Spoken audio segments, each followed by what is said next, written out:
সবাইকে স্বাগতম extreme English সেন্টারে। সো ডিয়ার স্টুডেন্টস, আমরা কি করছি বলতো? Completing sentence. এটা উচ্চারণটা কি হবে? Completing sentence, right? অর্থটা কি? বাক্য সম্পূর্ণকরণ। অর্থটা কি? বাক্য সম্পূর্ণকরণ। তার মানে হচ্ছে অনেকগুলো রুলস থাকবে, আর ওই রুলসের অনুযায়ী আমরা কি করব? বাক্যটা সম্পূর্ণ করব। কিছু আমরা রুলের বাহিরেও করতে পারি, ঠিক আছে, যদি আমাদের অর্থটা মিলে যায়। সো আমাদের রুল নাম্বার কত? রুল 15। 15তম রুলে বলা হয়েছে বাক্যে লেট অ্যালোন থাকলে, এটা অর্থটা কি আসলে? কোন বাক্যে যদি লেট অ্যালোন থাকে, কি থাকে? লেট অ্যালোন থাকে, ঠিক এটা অর্থ দাঁড়ায় চিন্তাই করা যায় না, ভাবাই যায় না, কল্পনা করা যায় না। কি বললাম? লেট অ্যালোনের অর্থটা কি? ইয়েস, তার মানে কোন বাক্যে যদি দেখতে পায় লেট অ্যালোন আছে, সেক্ষেত্রে এর অর্থ হবে চিন্তাই করা যায় না, ভাবাই যায় না, কি কল্পনা করা যায় না। এটা কিভাবে আমরা বলবো?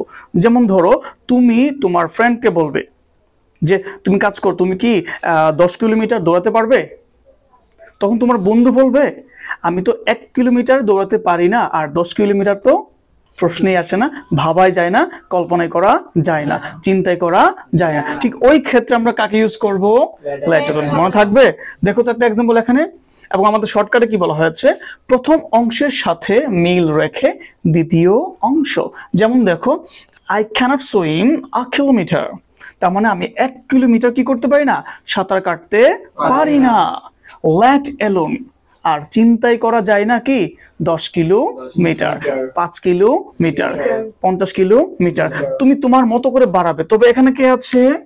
আ কিলোমিটার, মানে 1 কিলোমিটার হচ্ছে আমি তো 1 কিলোমিটার সাঁতার কাটতে পারি না, আর 5 কিলোমিটার প্রশ্নই আসে না, কল্পনা করা যায় না, 10 কিলোমিটার কল্পনা করা যায় না, ভাবাই যায় না, বা আমাকে দিয়ে হবে না। বুঝতে পারছি? তাহলে আমরা এখানে কি দিতে পারি?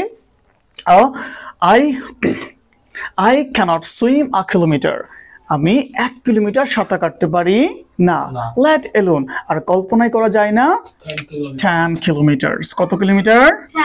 10 কিলোমিটার, রাইট? মিটার্স। আমরা সবাই বুঝতে পেরেছি? তাহলে যদি আমাদের বাক্যে থাকে লেট অ্যালোন, সেক্ষেত্রে তার অর্থটা কি?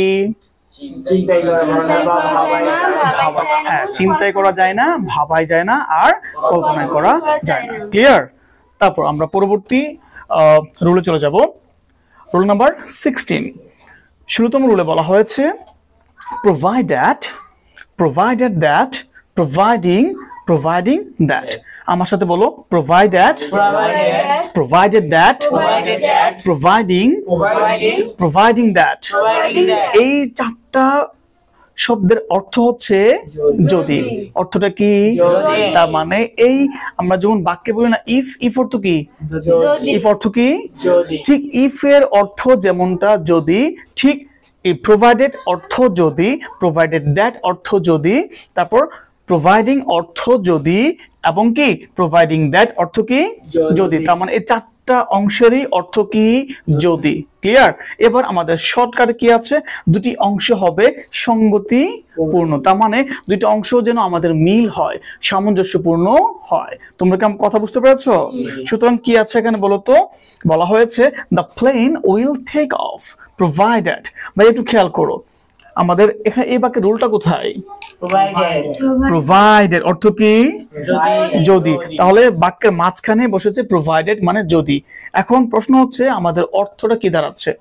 The plane will take off. ভাইয়া টেক অফ এর অর্থ হচ্ছে উড়ে যাওয়া। টেক অফ অর্থ কি? উড়ে যাওয়া বা উড্ডয়ন করা, উড়ে যাওয়া বা উড্ডয়ন করা। তাহলে take off, the plane will take off, প্লেনটা উড্ডয়ন করবে বা উড়ে যাবে। প্রোভাইডেড যদি। এবার থাকতো প্রোভাইডেড দ্যাট, তার অর্থ কি? যদি। থাকতো প্রোভাইডিং, তার অর্থ যদি। থাকতো প্রোভাইডিং দ্যাট, সেটাও কি? যদি। তাহলে কি পাচ্ছি? The plane will take off provided, তার মানে প্লেনটি উড়ে যাবে যদি আকাশটা ভালো থাকে, যদি আকাশটা পরিষ্কার থাকে। দ্য স্কাই কি? Is clear. কি বললাম? এবার আমরা কি বলেছিলাম? দুটি অংশ সঙ্গতিপূর্ণ হবে, তার মানে the plane will take off provided যদি কি আকাশটা পরিষ্কার থাকে।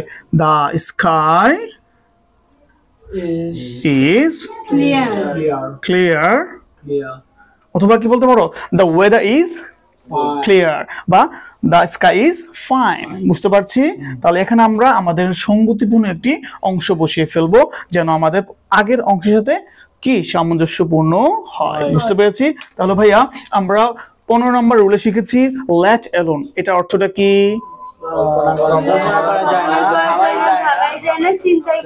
চিন্তাই করা যায় না এবার যদি বলা হয় যে বাক্যে প্রোভাইডেড অর্থ কি provided that providing that তার মানে এই সবগুলো ওয়ার্ড কার মতো কাজ করে বাক্যে ইফ এর মতো কাজ করে কার মতো কাজ করে মনে থাকবে তাহলে আমরা কি করব দুটি সঙ্গতিপূর্ণ অংশ এনে ফেলবো সবাই একদম ক্লিয়ার কনসেপ্ট পেয়েছি থ্যাংক ইউ ভেরি মাচ